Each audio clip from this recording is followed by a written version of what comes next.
Well, hello there. I'm Joe Pierce, and welcome to my shop.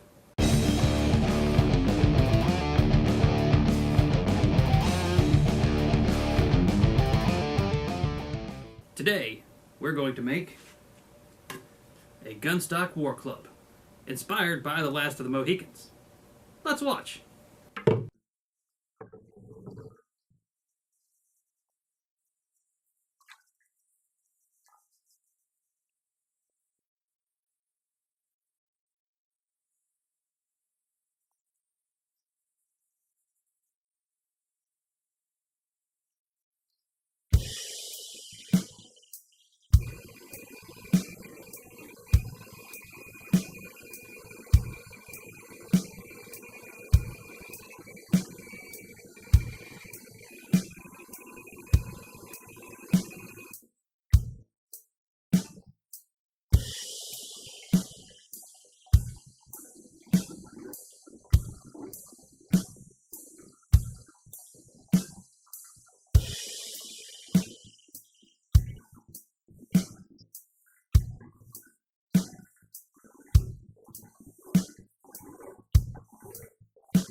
Hey, so with these brass tacks that I bought, I didn't really like the coloring on these, but they were the right size. So first I took a piece of graph paper and I marked out the design that I wanted. I want like a circle with a cross in the middle, and poked it through some cardboard so it was a little more rigid.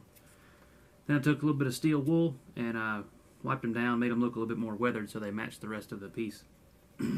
So now I'm going to take my cardboard. I have them just barely stuck in, so they're not really sticking out of the bottom. Then I can take my work, figure out which side is the nicer looking side that I want to put this on. This one. I like this side. No, I like this side. So I take my cardboard, and I'm going to set it down where I want it to go. So then I'm going to take each one and just give it a little tap. Tap, tap, taparoo here. Maybe make it straight. This one wasn't straight either.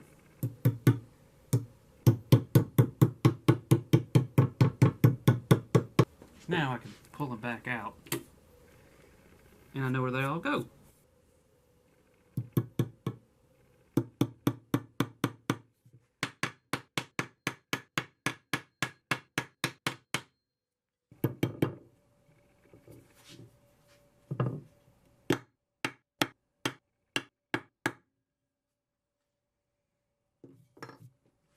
So here it is. It's a Gunstock War Club. It's made out of curly maple. It's got some kind of metal blade. I don't know what kind of metal. Brass tacks, a little bit of beaver fur on the bottom to hold on to. Dog's barking upstairs. He's done. So I'm going to address a couple of things because this is inspired by the one from the Last of the Mohicans. One that Chingachgook carried.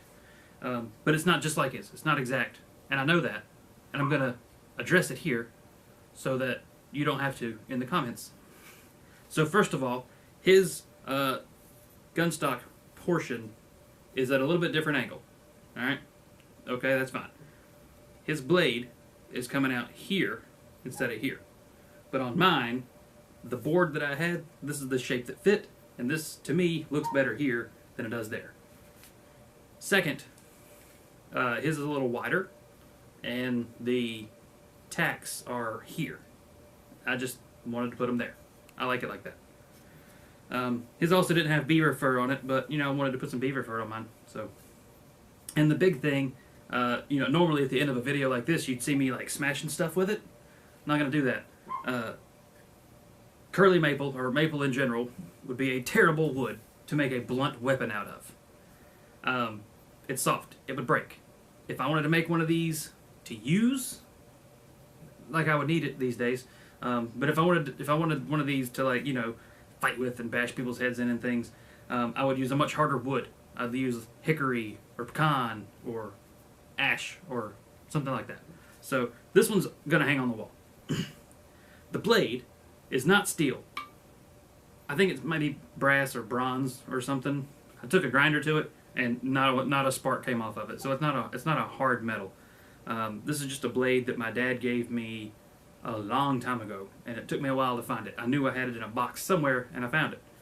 I was going to forge one, but this one is pretty similar to the one in the movie. It's got those notches out of it and the holes.